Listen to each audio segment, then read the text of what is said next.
Hello everyone and welcome out to Maverick Trading's Interactive Brokers TWS Trader Workstation tutorial videos. I'm Corey Halliday.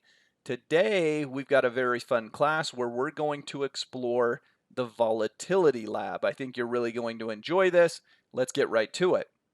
So here we go to our trading tools and we'll go into the Volatility Lab. Now, pull that up on my other screen. Let me drag that over. This is going to be all about volatility, and we could put in any stock we want. Let's go GameStop. GameStop's going to be kind of a fun one to look at. It's a meme stock that a few years ago really had its crazy wild period where volatility exploded, and the options are still richly priced. They still realize that this thing could at any time, I guess, have another big volatility blowout. But this is all about how the options are priced. That's what implied volatility is. And this tool allows you to analyze that and to see some of the data. So let's break things down. First of all, it's got the May in yellow, the June in kind of the orange, and the July in red. If I say, I don't want to look at May, let's just look at June and July.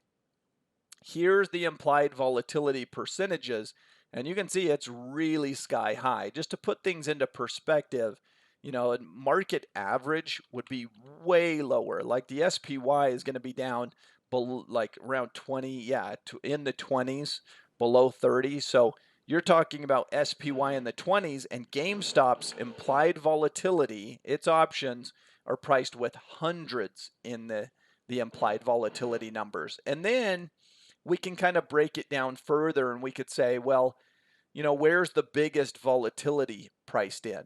And this is what they call skew. This skew, what is it? Sometimes they call it a volatility smirk or smile.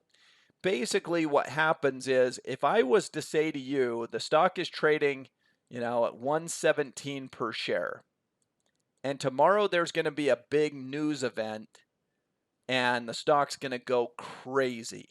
Which way are you going to bet on it going? Well, most of the time you'd bet down because stocks crash down more than they crash up. Now, they could crash up. It could be a really positive news event, but they crash down more so than they crash up, right? That's kind of how these things tend to work. And so the options market prices in the potential for a big drop more than a big bounce. They say there's more of a probability that we fall dramatically than that we rise dramatically.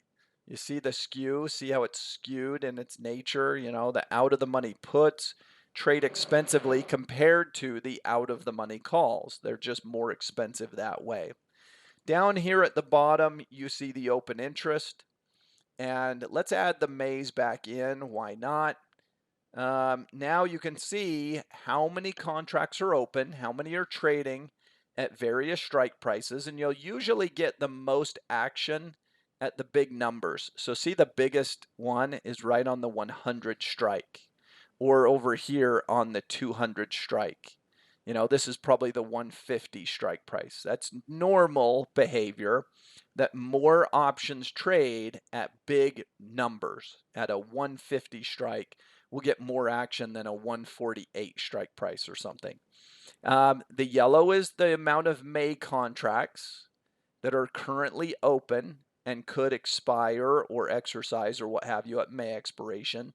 Then you see the Junes in orange, and then you see the Julys in red. And this is pretty standard. You'll usually have the most action and the most options in the front month, and then there will be a little less, but still a lot in the next, and then a little less, but still, maybe a few in the next month. Most traders are trading the front month contract. Once that's gone, they'll trade the next month and the next month. And so that's where the open interest is built up. If you're ever wondering, where is there high open interest in a stock? Well, this will show you. So in the case of GameStop, at that 100 strike price is a big level of open interest. If you go out to June, somebody's trading the 10 strike puts here, in June or has traded them in large size, and those are still open. You know, if we were to change the stock, it'll change all the criteria, but you'll still see some similarities. You'll still see the skew, you'll still see the open interest numbers and so on. And in this case, it's kind of interesting that July has a lot of open interest.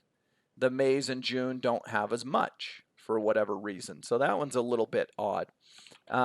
If we go into, again, a little different one, you're probably going to see back to normal. Most of the open interest in the May, and then some in June, and then some in July. And for this stock, the 50 strike price, see how that open interest is just so much higher at that $50 strike price than at any other strike price out there.